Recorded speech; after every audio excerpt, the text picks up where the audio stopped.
Americans are making more money than they were a year ago. That's the good news. But the bad news, when the numbers are adjusted for inflation, workers are actually making less, more than 2% less on average. The reason is simple. Wages went up, but the cost of living went up more. I wanted to bring in Stacey Vanek Smith for a deeper dive into this. She's co-host of NPR's daily economics podcast, The Indicator, and she's also a correspondent for Planet Money. Stacey, good to have you on this show. You have been reporting on something that economists call the money illusion. Tell us more about what you found. Well, thank you so much for having me. The money illusion basically is the illusion of having more money. Your paycheck gets bigger, there's a larger number in your bank account, but that money is buying less. So it's the illusion of having more money, but that money isn't buying as much as it used to, namely because it's not keeping up with inflation.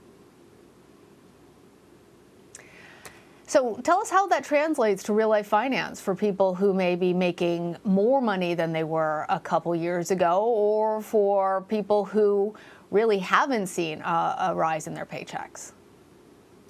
Well, we know that for the average hourly wage in the U.S. is up roughly 5%, a little less. So that's a pretty substantial raise for across the country. This is across industries. Inflation, though, is up about 7%. So that's higher.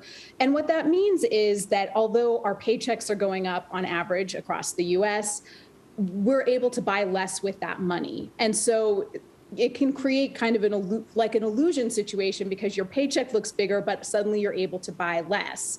And for some things, for instance, gasoline prices up nearly 50%. And so that's way above a raise that most people have gotten. And also things like food, chicken is up about 10%, eggs are up about more than 10%. So these things, a lot of these things are things that we have to buy, food and fuel, the basics. And so when our wages don't keep up with the prices, it can create a situation where we actually have less money to spend. It can be very, very hard, especially on Americans who are on very tight budgets. And we certainly have seen all of those prices go up and up and up. And obviously, when prices go up, they usually don't go back down. So will real wages eventually catch up? Yeah, that's a great question. So real wages, there's something that economists call real wages, and that is sort of our wages in conjunction with prices. I think it's difficult to say. We've certainly seen certain sectors, for instance, leisure and hospitality, wages have gone way up in the double digits. However, prices are going up in different areas quite extremely. For instance, gasoline and food prices. I think it's hard to say, honestly. I think it's going to depend on some of the supply chain issues that we've seen. I think it's going to depend on some of the employers, if they're able to fill positions, which has been a big issue, obviously, over 2021.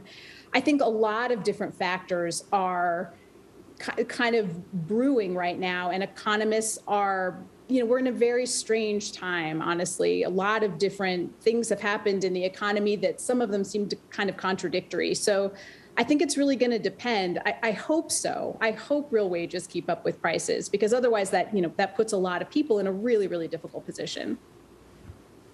You hope so, and there's a lot of people, everybody hopes so, really. So let's talk about the prices for goods and services, because they're also rising for businesses. Do they pass all of those higher operating costs on directly to consumers? Because when we're talking about wages increasing, that also means that costs for the businesses are all increasing as well. Yes, that is a great point. This is something that economists watch very closely, because when wages go up, that is exactly, as you say, a rising cost for businesses. Businesses have to pay their workers more in order to lure them into taking positions. That money has to come out of somewhere. I think to a certain extent, they pass those prices on. Sometimes they will just make less money if they feel like they can't raise prices. It really depends on kind of the different market forces at work. In certain cases, for certain items, there's only so much you can charge for, let's like a hamburger or a hot dog. And we're certainly seeing prices rise all over the place. And part of the reason is prices getting passed along. I don't think all of those costs can get passed along to consumers, at least not for every business, because businesses also still have to compete.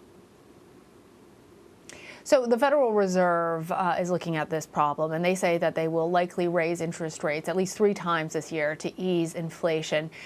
Stacey, when could we expect to see prices level off? I mean, hopefully we'll start to see them level off very soon. I mean, I think a lot of it's going to depend on some of the supply chain issues that we've seen, and just a lot of the issues that we've seen in the labor market. I think if employers are able to fill the jobs that they have more easily, that's obviously been a big struggle in 2021. I think then we'll see wages start to rise more slowly, and that I think will have an effect on prices. It's just really hard to say, honestly. I think we expected to see, economists for a long time were saying this is transitory inflation, that it was just sort of a very temporary blip. It has lasted longer than that. And I think the inflation has persisted longer than most people expected that it would. And it does seem to keep ticking up. I don't think we're in sort of panicky territory yet, but certainly we're not moving in the direction I think most people would like to see. Yeah. All right. Stacey Vanek Smith, thank you so much for joining us. Thank you.